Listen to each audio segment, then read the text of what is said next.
ஒருபோதும் அவர் திராவிட கொள்கை உடையவர் கிடையாது. அவர் சினிமாக்கள் பாலச்சந்தர் ஸ்கூல் ஆஃப் தாட்ல இருந்து வந்தது. பாலச்சந்தர், விசு, மணிரத்னம், கமலஹாசன்லாம் ஆன்டி திராவிட கான்செப்ட் உடையவங்க தான். உண்மை. பச்சையா பாஜக ஆதரவாளர்கள்ங்கிற மாதிரி தெரியாது. ஆனா உள்ளுக்குள்ள ஒரு திராவிட எதிர்ப்பு. திராவிட கட்சிகளால் தான் ஊழல் வளர்ந்துச்சு, கலைஞர் பேசுற கரகர தமிழ், இதனால தான் அந்த நாட்டை ஏமாத்தினாங்க, இந்த மாதிரி விஷயங்கள் உண்டு தான். அந்த ஸ்கூல் ஆஃப் தாட் உடையவர் தான் கமலஹாசன்.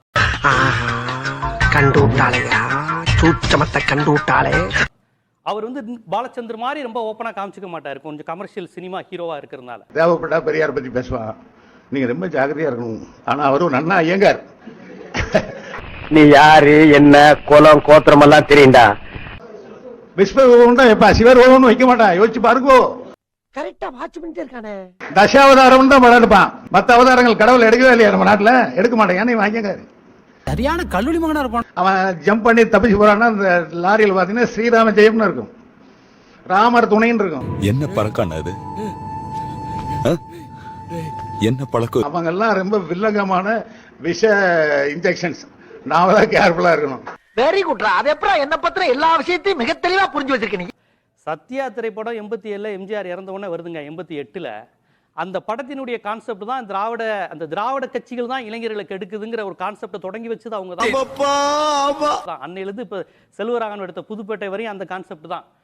பாரதிராஜாவோட எண்ணுயிர் தோழனும் அதுதான். அவங்க அரசியல்வாதிகள் அவங்க குறிக்கிறதே கருப்பு துண்டு, கரகர நல்ல தமிழ் பேச்சு. அவங்க என்ன சொல்றாங்க, இவங்க வந்ததுக்கு அப்புறம் தான் நாடு கெட்டு போச்சு. சம்சார மின்சாரல விசு சொல்றாருல, நான் 1967 இருந்து பேண்ட் போடுறதை விட்டுட்டேன் அப்படிங்குவார். 67ங்கிறது அண்ணா வந்ததுக்கு அப்புறம்.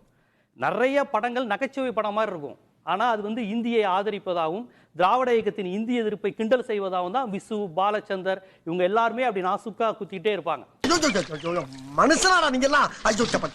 என்னங்க சம்சாராது மின்சாரம் படத்துல இந்தி தெரியாதனால ஒரு இந்தி பொண்ணு வந்து இவனை கேலி பண்ற மாதிரி ஒரு காட்சி. என்ன வன்மங்களை உள்ள வச்சிருந்தா உனக்கும் கெடுதல் எங்களுக்கும் கெடுதல். ஒரு மக்கு இந்தி தெரியாது, மக்கா இருக்கிறதுக்கும் இந்தி தெரியாதுக்கும் ஒரு சம்பந்தம் கிடையாது. உனக்கு தெரியுது, அவங்களுக்கு தெரியலையா? எவ்வளவு நாசுக்கா அந்த அரசியல் திராவிட இயக்கத்துக்கு எதிராக அவங்க பூத்திக்கிட்டே இருப்பாங்க. அந்த ஐடியாலஜி தான் கமலஹாசன். ரூம் எனக்கு சுத்தி காமிங்க. Sure, why not?